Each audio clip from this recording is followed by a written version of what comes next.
तर क्वेश्चन मुलांना तुम्ही बघू शकता काय आहे. 300 मीटर दोरी 6 समान तुकड्यांमध्ये कापली तर प्रत्येक तुकड्याची लांबी किती. मग काय करायचं, सगळ्यात आधी आपला नियम ठेवायचा आहे. जे पण गोष्टी आपल्याला क्वेश्चनमध्ये किंवा प्रश्नामध्ये दिलेल्या आहेत ते आपण पहिले मांडून घ्यायची आपल्या पेपरवरती. तर आपल्याला काय दिलेलं आहे इथं, 300 मीटर दोरी. समजा आपण ही 300 मीटर दोरी काढली, तर हे 300 मीटर दोरी किती तुकड्यांमध्ये कापलेली आहे, समान तुकड्यांमध्ये असं लिहिलेलं आहे, म्हणजे इक्वल. 1 2 3 4 5 आणि 6 असं ॲप्रॉक्सिमेटली आपण काय करायचं, 6 समान तुकड्यांमध्ये दोरी कापून घेतली. अशा उभ्या लाईन मारल्या म्हणजे कट केल्या असं समजूया आपण. किती झाले, 1 2 3 4 5 आणि 6 तुकड्यांमध्ये आपण कापून घेतलेली दोरी. आता आपल्याला क्वेश्चनमध्ये काय विचारलेलं आहे, तर प्रत्येक तुकड्याची लांबी किती. एकूण लांबी किती आहे, total is equal to 300 metre. आणि आपल्याला 6 तुकड्यांमध्ये समान कापलेली आहे. समान हा शब्द आल्यामुळे काय होणार, एका तुकड्याची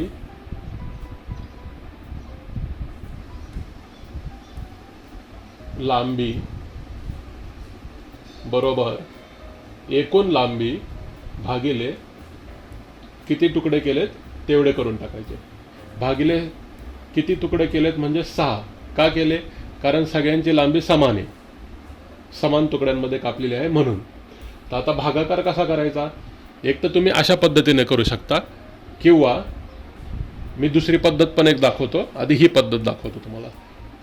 भाग घालताना काय करायचा, पहिला खालचा नंबर कट करून घ्यायचा. जे पण नंबर आपले होतील ते कट करायची तुम्ही सवय लावून घ्यायची, म्हणजे मग पुढे जाऊन त्याचं कन्फ्युजन नाही होत. हा नंबर आपण वापरला आहे की नाही वापरला आहे असं तुमच्या मनामध्ये कन्फ्युजन नाही होणार.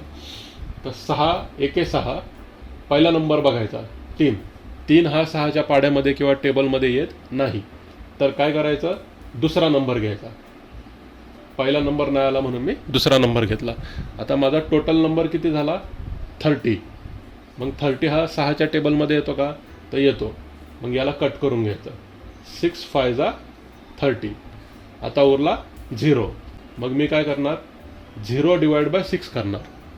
तर 0 डिवाइड बाय एनी नंबर किंवा 0 मल्टिप्लाय बाय एनी नंबर ह्याचं आन्सर नेहमी 0च असतं. मग कट आणि 0. आता म्हणजेच माझा आन्सर काय आलं, एका तुकड्याची लांबी बरोबर 50. आणि पुढं आपण काय करायचं, त्याचं युनिट लिहून टाकायचं, 50 मीटर. कारण एकूण लांबी किती होती, 300 मीटर होती. माझा आन्सर एका तुकड्याची लांबी किती आली, 50 मीटर. आणि हे आन्सर आपल्या क्वेश्चनमध्ये विचारलेलं आहे. त्याच्या ऑप्शनमध्ये 2 नंबरला तुम्ही पाहू शकता 50 मीटर हे आन्सर आहे. तर तुम्हाला असा भागाकार जर जमत नसेल तर मी तुम्हाला दुसरी मेथड सांगतो. कोशंट, रिमाइंडर, डिवायझर, डिव्हिडंड ती मेथड वापरायची. मग आता इथं मला किती दिले होते, मी परत लिहितो तुमच्यासाठी. 300 मीटर एकूण लांबी भागिले 6 तुकड्यांमध्ये विभागलेली. मग माझा डिवायझर कोण आला इथं, 6. माझा डिव्हिडंड कोण आला इथं, 300. आता आपण भाग घालायला सुरुवात करू. पहिला नंबर जर घेतला तर 3 हा 6च्या टेबलमध्ये येत नाही. मग मी काय करणार, दुसरा नंबर त्याच्याबरोबर घेणार. म्हणजे माझा टोटल नंबर किती झाला आता, 30. तर 30 हा 6च्या टेबलमध्ये येतो का, तर 6 5 30. मग 6 5 30. मग जो पण नंबर आलेला असेल तो मायनस करून घ्यायचा. हे फक्त तुम्हाला दाखवण्यासाठी मी त्याच्या खाली अंडरलाईन केली. ओके, 6 5 30. आन्सर किती येणार, 0 - 0 0, 3 - 3 0. आता माझे हे 2 नंबर तर झाले डिवाइड करून. आता उरला कोण, 0. मग त्या 0ला इथं खाली घ्यायचा. 3 zeros म्हणजे टोटल किती आलं, 0च आलं शेवटी. मग 0 divide by 6, 0 divide by any number is equal to 0. म्हणून तो डायरेक्ट 0 इथं लिहून टाकायचा. म्हणजे मेथड तुम्ही ही वापरली काय किंवा ही वापरली काय, तुमचा आन्सर सेम यायला पाहिजे, 50-50. आता तुम्हाला याच्यातली जी पण सोपी वाटते ती तुम्ही वापरू शकता. ही मेथड थोडीशी टाईम कन्झ्युमिंग असते, आणि ही मेथड जी आहे त्याच्यामध्ये पटकन आन्सर निघतं, पण याच्यासाठी मग तुम्हाला थोडी प्रॅक्टिस पाहिजे. आणि असं जर मांडून घेतलं तर हे सुटसुटीत तुम्हाला कळतं किती नंबर झालेत, किती राहिलेत, मला आता कोणाला घ्यायचं आहे. फक्त एक लक्षात ठेवायचं, जे जे नंबरला तुम्ही डिवाईड करून घेतलेलं आहे त्याला कट करून घ्यायची सवय लावून घ्यायची. म्हणजे मग आता समजा 30 झालेला आहे तर याच्यातला 0 राहिला आहे का, तर नाही राहिला, मग फक्त हा राहिलेला 0 घेतला आणि आन्सर मी काढलं. तर अशा प्रकारे आपला आन्सर आलेला आहे 50 मीटर्स, जे की ऑप्शन नंबर 2मध्ये तुम्ही पाहू शकता. आता पुढचा क्वेश्चन स्क्रीनवरती तुमच्या आलेला आहे. 150 ग्रॅम चॉकलेट 3 मुलांमध्ये समान वाटले. हा जो शब्द आहे समान, हा नीट लक्षात ठेवायचा आणि याच्याकडे नीट लक्ष द्यायचं. जर समान हा शब्द आला तर याचा अर्थ त्याला डायरेक्ट टोटलला डिवाईड करायचं असतं आपल्याला. तर प्रत्येकी किती मिळेल, म्हणजेच प्रत्येक मुलाला किती चॉकलेट मिळेल हे त्यांनी विचारलेलं आहे. तर आपण 150 ग्रॅम चॉकलेट दिले त्यांनी क्वेश्चनमध्ये. तर आपण 150 ग्रॅम चॉकलेटचा असा एक स्लॅब तयार करून घेऊया. हे टोटल 150 ग्रॅम चॉकलेट झालं, ठीक आहे. तर ह्या चॉकलेटला त्यांनी 3 मुलांमध्ये समान वाटलेलं आहे, 1, 2 आणि 3. तर आधी सगळ्यात आधी आपला नियम काय आहे, दिलेल्या गोष्टी व्यवस्थित मांडून घ्यायच्या.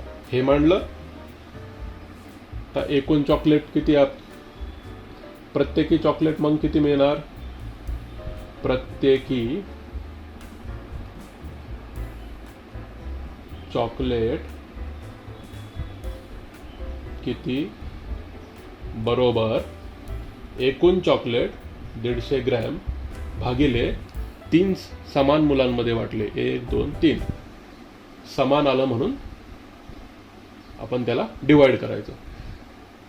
आता मी मागच्या प्रश्नामध्ये किंवा क्वेश्चनमध्ये तुम्हाला सांगितलं की डिवाइड करायची पद्धत तुम्ही ही वापरू शकता किंवा दुसरी वापरू शकता. तर आपण दोन्ही पद्धतींनी परत तुमच्यासाठी पाहूया. तर 3च्या टेबलमध्ये एक एक नंबर घ्यायचा.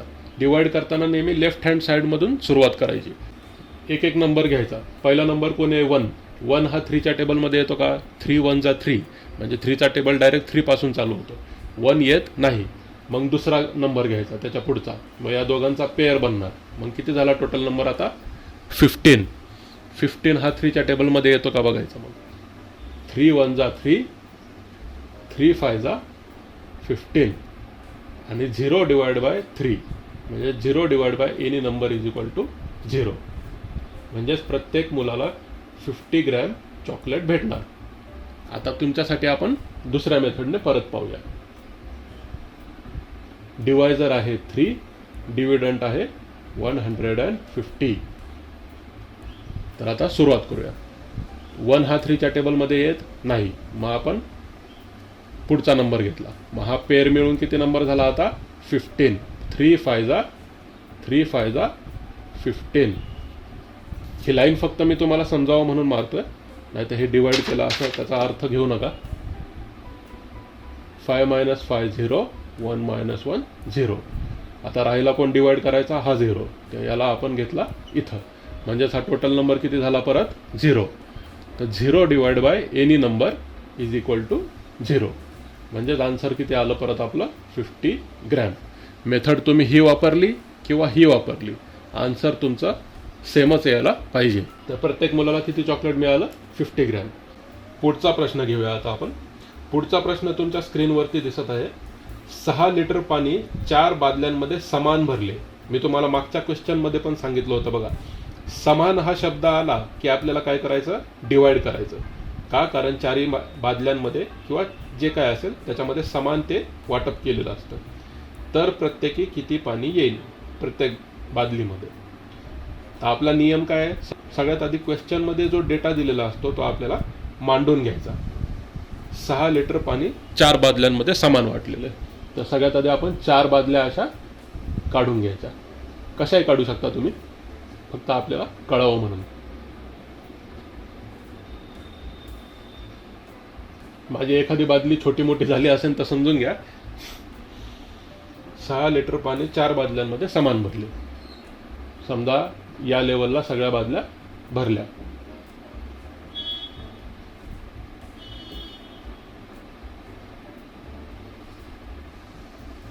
बादली नंबर 1 2 3 4 आणि टोटल पाणी 6 लिटर. तर प्रत्येकी किती पाणी येईल,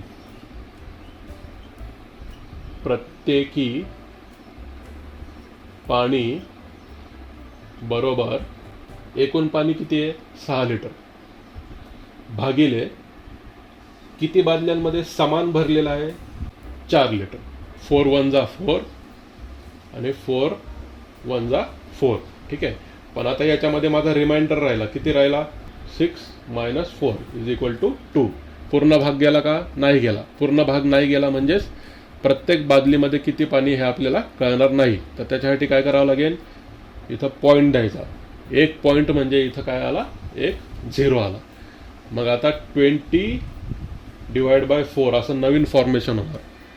मग 4 5 जा 20 आला 4च्या टेबलमध्ये हा नंबर. म्हणजेच आता रिमाइंडर किती राहिला 20. हा 4च्या टेबलमध्ये पूर्ण आला म्हणजेच रिमाइंडर 0. आता हा 5 हा इथं लिहून टाकायचा. तर टोटल आन्सर किती आला आपलं 1.5. तर आपण आपल्या ऑप्शन्समध्ये बघूया 1.5 आहे का, तर आहे. ऑप्शन नंबर 3 मध्ये तुम्ही पाहू शकता 1.5 लिटर. ठीक आहे. तर प्रत्येक बादलीमध्ये 1.5 लिटर पाणी येईल. आता हेच आपण दुसऱ्या प्रकारे बघूया. जर तुम्हाला ही पद्धत कळत नसेल तर आपण या पद्धतीने पाहूया. इथं मी लिहिला डिवायझर, इथं मी लिहिला डिव्हिडंड, म्हणजे टोटल किती आहे मायनस 6. हा 4च्या टेबलमध्ये पूर्ण येतो का नाही. तर मग 6च्या खाली असा कोणता नंबर आहे जो 4च्या टेबलमध्ये येतो, तर 4 1 जा 4 आणि 4 2 जा 8. म्हणजे 4 1 जा 4च घ्यावं लागेल आपल्याला. 4 1 जा 4. क्वोशंटमध्ये मी 1 लिहिला, ज्याने पण भाग जातोय तो. 4 1 जा 4. रिमाइंडर किती आला 6 - 4 = 2. रिमाइंडर राहिला म्हणजेच चारही बादल्यांमध्ये समान पाणी नाही अजून. तर चारही बादल्यांमध्ये समान पाणी जाण्यासाठी काय करावं लागतं, रिमाइंडर 0 आणावा लागतो. तर आता आपण काय करायचं, अशा वेळी 1च्या पुढे जायचं आहे पॉईंट. एक पॉईंट इथं झाला की इथं एक 0 ॲड होणार. आता आपण परत बघायचं 20 हा नंबर 4च्या टेबलमध्ये येतो का. 4 1 जा 4 4 2 जा 8 4 3 जा 12 4 4 जा 16 आणि 4 5 जा 20 पूर्ण आला. 4 5 जा 20. 0 - 0 0 2 - 2 0. तर आता आपला रिमाइंडर 0 आला. म्हणजे सगळ्या बादल्यांमध्ये आता समान पाणी गेलेलं आहे. युनिट लिहून टाकायचं तिथं. म्हणजे आपला आन्सर किती आलं फायनल 1.5 लिटर, जे की इकडं पण आलेलं होतं. तुम्हाला जर ही मेथड अवघड वाटली किंवा याच्यामध्ये येत नसेल किंवा काही काही मुलांचं इमॅजिनेशनच होत नाही की याला डिवाइड कसं करायचं, रिमाइंडर कसा आला, मग पॉईंट लावला तर 0 कसा आला, तर त्यांनी सरळ ही मेथड वापरायची. मेथड कोणतीही असो, आपल्याला आन्सर येणं फायनल महत्त्वाचं असतं. Okay, thank you.